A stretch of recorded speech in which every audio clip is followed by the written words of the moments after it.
जहां भाजपा के राष्ट्रीय सह कोषाध्यक्ष और उत्तराखंड से राज्यसभा सांसद डॉक्टर नरेश बंसल ने सदन में घुसपैठियों के खिलाफ ठोस कदम उठाने की मांग की। उन्होंने कहा कि जो लोग घुसपैठियों को भारत में लाकर फर्जी कागजात प्रदान कर रहे हैं उनके खिलाफ सख्ती बरती जाए। बंसल ने बताया कि रोहिंग्या, मुसलमान और अन्य घुसपैठिए अवैध रूप से भारत में प्रवेश कर विभिन्न राज्यों में फैल चुके हैं। उन्होंने यह भी कहा कि इन घुसपैठियों को फर्जी दस्तावेज मिलते हैं जिनके लिए कीमत भी तय की जाती है। सुनिए।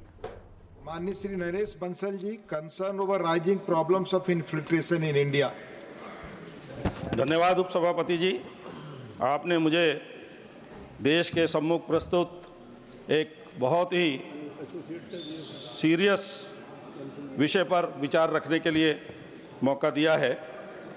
भारत से लगती हुई अलग अलग देशों की सीमा पर प्रहरियों से बचते हुए विभिन्न खुफिया मार्गों से हजारों की संख्या में रोहिंग्या, मुसलमान और अन्य घुसपैठिए भारत के अंदरूनी हिस्सों का रुख कर चुके हैं और कर रहे हैं। आदरणीय प्रधान सेवक नरेंद्र भाई मोदी जी के मार्गदर्शन और गृह मंत्री श्री अमित शाह जी के कुशल नेतृत्व में इन्हें रोकने के लिए काफ़ी सख्ती बरती जा रही है। अलग अलग जगहों पर गिरफ्तारियां भी होती रहती हैं, फिर भी सुरक्षा के लिए खतरा माने जाने वाले रोहिंग्या व अन्य घुसपैठिए उत्तर पूर्व से बंगाल, असम, झारखंड, बिहार, उत्तराखंड और उत्तर प्रदेश होते हुए नेपाल सीमा तक पहुंच रहे हैं। यही नहीं, बंगाल से ट्रेन के माध्यम से देश की राजधानी दिल्ली और फिर वहां से पाकिस्तान की सीमा से सटे संवेदनशील जम्मू कश्मीर तक डेरा डाल चुके हैं। उत्तराखंड और इससे सटी नेपाल सीमा पर बसे रोहिंग्या बिहार और उत्तर प्रदेश की सीमा से होते हुए पश्चिम नेपाल तक पहुँच गए, जहाँ से उन्हें इस्लामिक संघ नेपाल जैसे जिहादी गुटों से फाइनेंस मिल रहा है।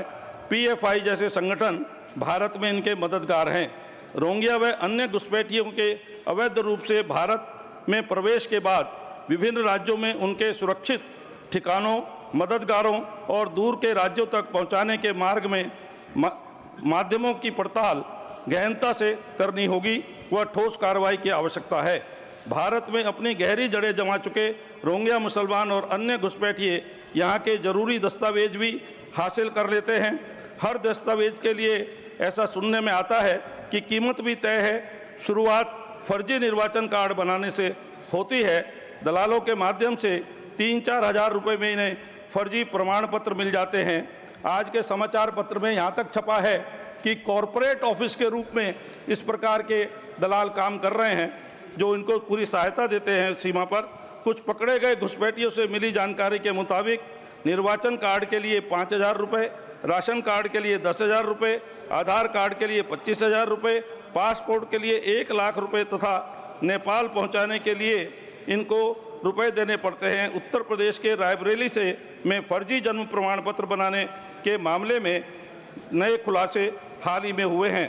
अतः सदन के माध्यम से मैं सरकार से मांग करता हूं कि इस पर ठोस कार्रवाई करते हुए जो लोग घुसपैठियों को भारत ला रहे हैं उनके नेटवर्क को ध्वस्त किया जाए, उनको कागजात यहाँ के रहने के प्रमाण पत्र दे रहे हैं उनको गिरफ्तार किया जाए, उनके ऊपर कार्रवाई की जाए।